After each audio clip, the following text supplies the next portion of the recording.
I've got 36 more pounds to lose before I look like the picture on the right. Currently, I've lost 8.8 pounds. I'm on my way to getting myself back into a great state of health. The picture on the left, yes, I fell off, but I'm making improvements in my fitness journey, in my eating habits, and I've dedicated myself to getting my health back in order. So make sure you subscribe to follow my journey. It's definitely time for a change. Today, I did a very wonderful thing. I did a very selfish thing. I did something that many of us should take more of an opportunity to do. And that thing was that I put myself first this entire week of exercising. I set time aside for myself every single morning, 5:30, sometimes 5 o'clock in the morning this week. I was waking up without an alarm clock. My body is so in tune with improving that I don't even have to really set my alarm clock. I set it just in case I might oversleep, but I haven't had to rely on an alarm clock for at least the past month.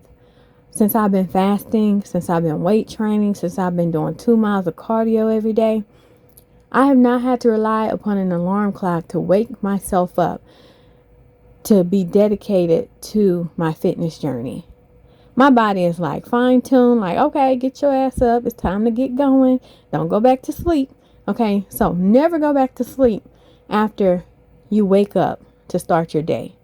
Because what's going to happen is you're probably going to reset your mind and your body. And you're going to go back into a deep sleep. And you're not going to wake up until it's too late, okay? So that's something I had to break within myself. I would always set my alarm clock at like, let's say 5:30, right? And if I wanted to sleep some more, I'd turn it off and then I reset it for 6 o'clock, right? But then I started to think about how, groggy I would feel after going back to sleep and then having to wake back up.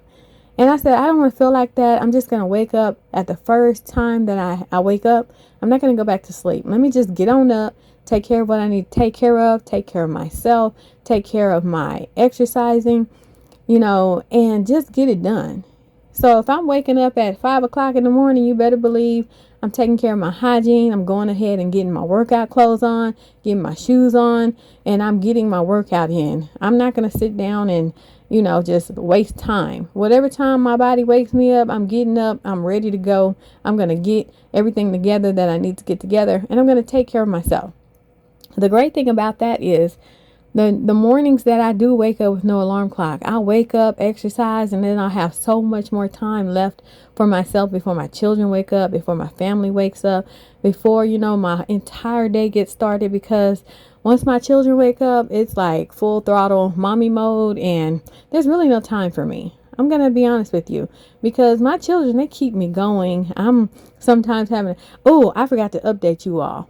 You know how, on my past videos, I would tell y'all I was so overweight and out of shape and, unhealthy, that my children knew that if like I was trying to get something from them, they knew, like if they took my phone, for instance, they take my phone and go start playing on it. And then once they see me pop up trying to get it back, they take off running in the other direction, laughing and giggling like, ha ha, you can't catch me. Ha ha, you're not fast enough. And they knew this about me. And I would be laughing at the fact that they knew that I couldn't catch them.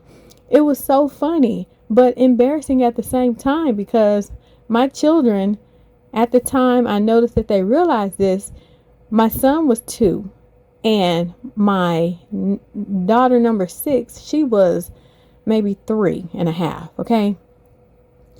And so they would just take off running, just be giggling and cheesing, and I'm laughing at them. They're laughing at me for other reasons. And I really, after I finally, have one of my older children stop them and I'd get it back, and I'd really go off and I'd really think about the fact that I can't even catch my 2-year-old. I can't catch my 3.5-year-old, in the house when, they're just playing with me. And, that really stopped me from even taking them to the park. I'm not even gonna lie to y'all. I took them to the park one time And my daughter was running one direction. My son, my son, he listens pretty well when we're outdoors. He won't run too far. He'll stay close to, the family. He won't run too far. But my daughter, she loves to explore. She'll run off. She's really drawn to water. So, and where I live at, there's a water park right in our, community. And right next to the park where the kids play at, there's a water park. We go there every summer, have fun. There's a pool. In my community, it's free access because I'm a resident. But she is really, really drawn to water. So that day we were out at the park, and she's either drawn to the bodies of water that are around us. So it makes it kind of hard if I'm taking both of them to the park, just to get them out the house, go play or whatever. It was making it really difficult for me to take them because I knew that if I didn't have other people with me, then one of them could get away from me and the other, would just have to sit and wait for me to come back to them. And that's unsafe to me. I got to keep my eyes on my children at all times. So at that particular time I took them to the park, I'm having to run across the field or attempt to run across the field and catch my daughter. And it was really a scary situation because I was so unhealthy that I couldn't keep up with my children. And I found that to be so disturbing. So, the update on this whole story is that I had to chase my son through the house the other day. And I just, I didn't even think about it. I just took off jogging after him. And I realized my knees were not hurting. My legs felt so light. They were not heavy. They didn't feel weighed down. I was just running and I caught him, And I said, you thought I couldn't catch you, didn't you? And, the working out, the fasting, the weightlifting, the cardio, the stretching that I've been doing, I'm seeing a major difference. I'm seeing a major change. And, the fact that I can, chase after my children, I'm going to put that on my list of great accomplishments that I have, conquered over the course of getting myself back together in a healthy state. That is an extreme accomplishment for me. And I want y'all to know, at first it's not going to be easy. It's going to be hard. It's going to be difficult. Your body's going to, especially in week number 1. If you're in week number 1, okay, you're on day 1. On day 2, your body's going to be super sore. On day 3, it's probably going to be the same amount of sore. By day 4, the soreness is going to begin to kind of wear off, but you're still going to be sore. By day 5, because you kept going, you've kept putting in the work, you're not going to feel the soreness anymore. And then it's just up from there. All you have to do is maintain. All you have to do is show up for yourself. All you have to do is tell yourself, hey, I'm going to do this. I will not quit on myself again. I'm not starting over again. It's too hard to have to start over. It's a lot easier to just keep going and maintaining what you know you already need to do. Starting from the bottom is difficult. Getting to the top is difficult. But once you're there, you can stay there forever if you continue to put in the hard work that got you to the top in the first place. That's how life works. You got to continue to put in the hard work, even though you feel like it's not doable. You might feel like it's not possible. You might feel like sometimes, hey, what is the point of me doing this? Is it really working? Am I really getting better? Because I feel like I'm still in the same spot I've been. You're not in the same spot that you were, because the fact that you even started tells you you're not in the same spot that you were. And the more you do things, the more consistently you do things. Consistency is key. If you've never believed that quote before in your life, I'm going to need you to take a step back and I'm going to need you to reassess, because consistency is key. Waking up and doing the same thing over and over and over again. Waking up and doing the things that you know are beneficial to you. Waking up and doing the things that you know are going to set you on your way and help you to reach your goals. That's what's necessary. At the end of the day, not reaching goals is a personal issue. We can't blame our shortcomings on the next person. We can't say, oh, I didn't accomplish this because so and so wouldn't do this. Or I didn't accomplish this because I started doing this with so and so quit doing it. You can't blame the next person. The only person I can point the finger at for becoming super out of shape and super overweight and weighing more than I've ever weighed in my entire life after having baby number 7 is me. I can't put the blame on the fact that I had 7 children. The 7 children, through the pregnancy, yes, I got bigger. But ultimately, after baby is a year old and I was still overweight, that was on me. That was on me. Having children, you may gain weight during the pregnancy, but I always say give yourself a year's time to get back in shape. And now I don't mean wait until your baby's a year old to start exercising. I mean from the time you get your 6 weeks clearance from your doctor that everything's okay, your health looks great, you can get back to, your regularly scheduled program. Once you get that go ahead and that clearance from your doctor, start you a basic workout program of cardio and weightlifting.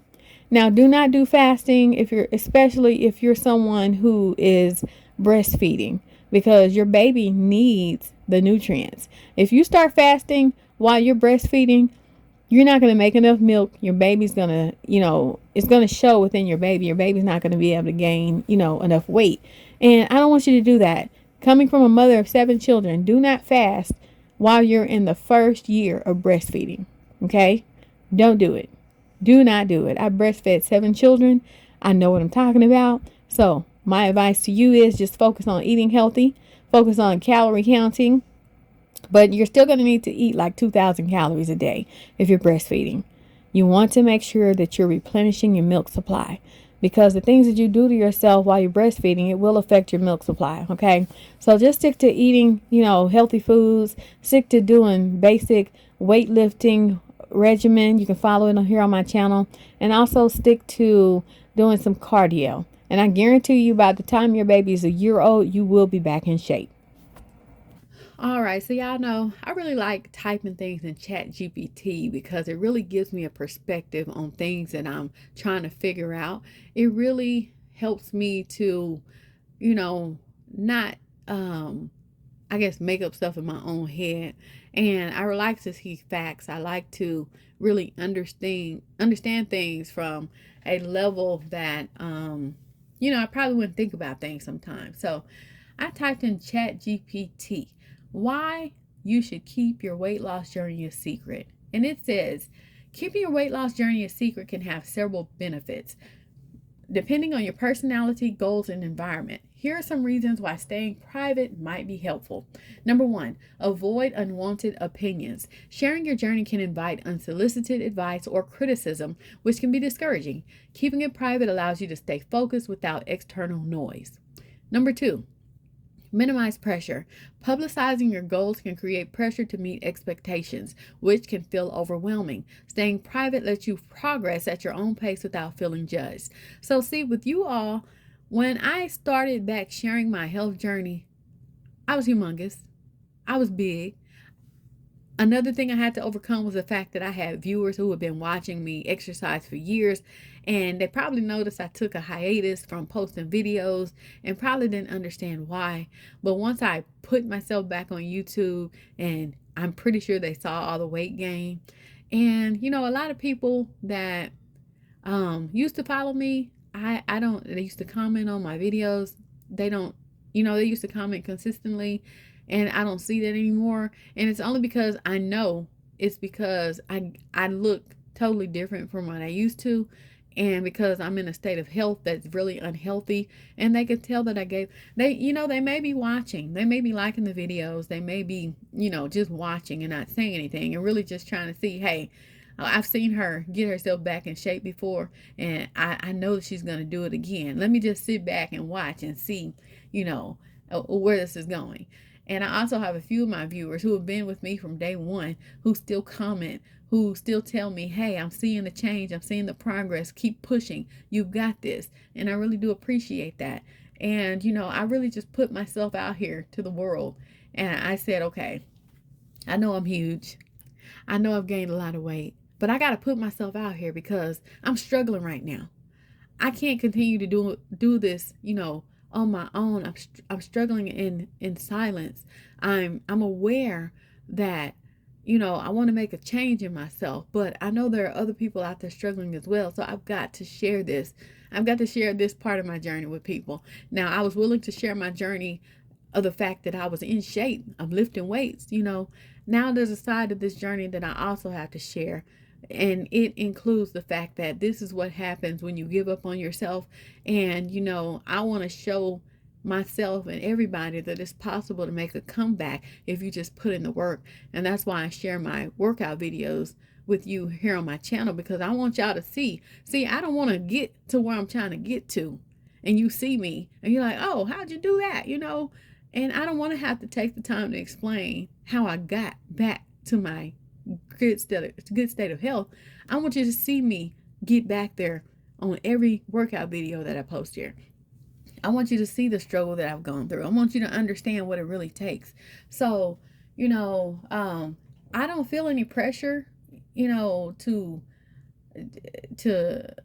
really stick to my weight loss journey, because before I even started posting again, I was already walking a mile every single day for a very long time. So I, in a sense, motivated myself before I even started sharing.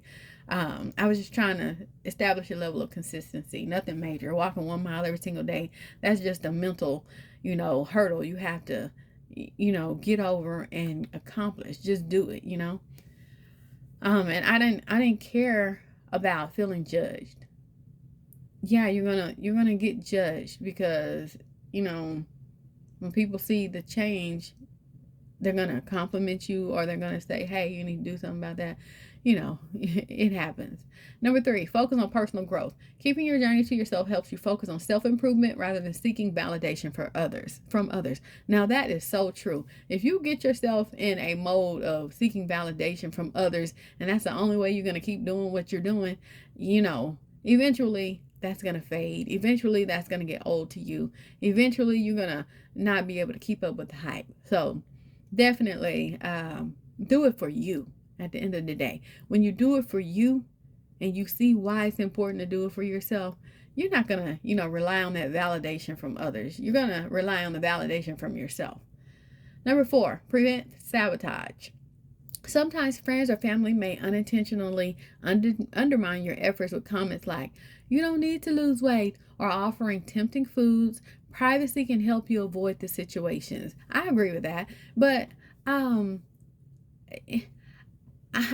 never been someone to tell someone that they don't need to lose weight. I've always encouraged people, if you're in a state of unhealthiness or you feel like you want to get better at your health, obviously there's something that that you've fallen off on that you need to correct, right? So it doesn't do any good for me to tell somebody, oh, you don't need to lose weight, you look fine, because we don't know what's going on in the mental of that individual. Obviously there's something, that they're trying to correct, but also we want to make sure that they're doing it in a healthy way, and they're really not neglecting the aspects that require to improve your health. So yeah, you can avoid those situations. You can tell yourself, hey, these are my standards. I don't have to tell other people my standards, but I know my standards and I'm sticking to them. It's as simple as that.